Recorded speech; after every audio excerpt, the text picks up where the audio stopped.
Hi guys, in this video I'll show you how to sell Alpha Network Coinbase. So this is the application Alpha Network, so make sure to download the application and follow the step-by-step process and you will be able to do it. So let's say I open Alpha Network. So they'll basically ask you to log in or like sign up with your account, and once you log in with your account you will be seeing this kind of dashboard or the home section of the application. And from here you can just like open loot box or like you can see the mining time, the like KYC process, and here is the like network and account rate.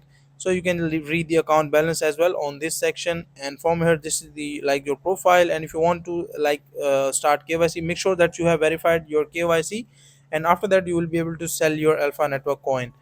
And once you do that, like make sure that you will be not be able to like directly sell the Alpha Network coin. So you must attach it with any kind of exchanging platform, like either it is Bybit or like the Binance, as you can see, like Binance or the Bybit application or any other exchange that is being supported by the Alpha Network. So you must find the Alpha Network's supported exchange, and once you find it you can just go to this section and you can just find the amount, like whatever your balance is available, attach it with your Network coin, and once you attach it you can just transfer your funds to this exchanging platform, and from here like these platforms you can just sell your Alpha Network coin. So that is a simple and easy process of how you can do it.